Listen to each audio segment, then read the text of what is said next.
Assalamualaikum warahmatullahi wabarakatuh. Halo teman-teman semuanya, perkenalkan nama saya Karina Intan Setiawati dengan NIM 2301050251 dengan nomor presensi 41.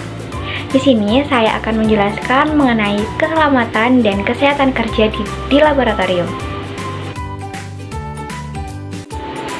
Sebelum kita lanjut ke materi, alangkah lebih baiknya kita mengetahui tujuan dari mempelajari kesehatan dan keselamatan kerja di dalam laboratorium.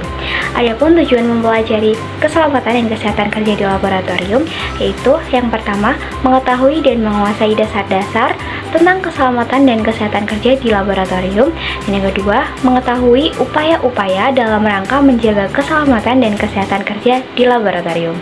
Selanjutnya yaitu pengertian dari keselamatan dan kesehatan kerja di laboratorium.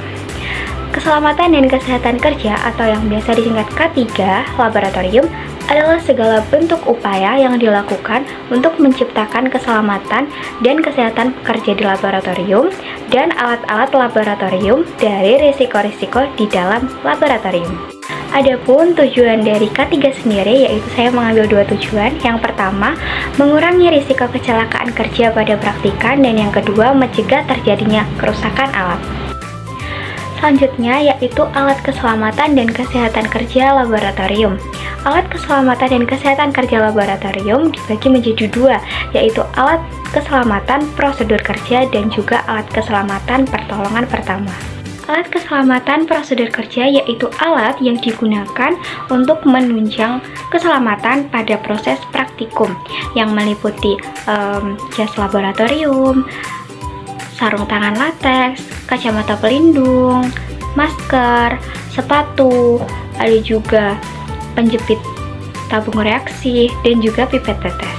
Selanjutnya yaitu alat keselamatan pertolongan pertama, yaitu meliputi alat pemadam kebakaran dan juga kotak P3K.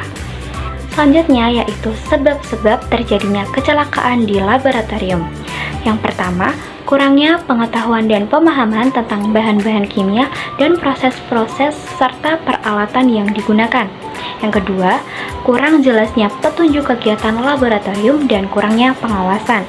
Dan yang ketiga, kurangnya bimbingan terhadap siswa atau mahasiswa yang melakukan kegiatan laboratorium. Yang keempat, kurangnya perlengkapan keamanan dan perlengkapan pelindung. Yang kelima, tidak mengikuti petunjuk atau aturan-aturan yang harus ditaati.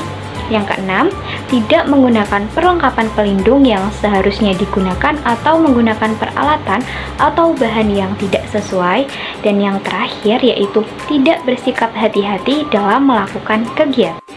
Berdasarkan sebab-sebab terjadinya kecelakaan di laboratorium, alangkah baiknya jika setiap laboratorium itu dilengkapi dengan tata tertib dan juga terdapat buku panduan ataupun petunjuk dalam melakukan percobaan, dengan tujuan yaitu untuk mengurangi atau mengantisipasi terjadinya kecelakaan kerja.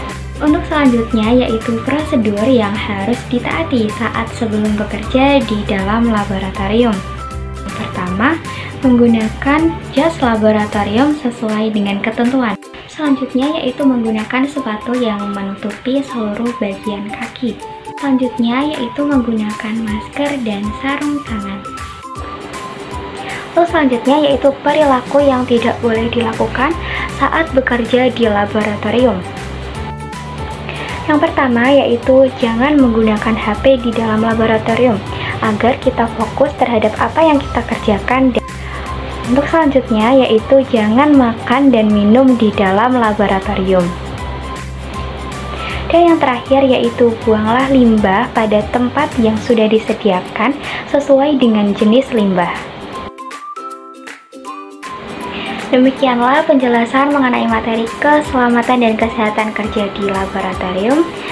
Wassalamualaikum warahmatullahi wabarakatuh.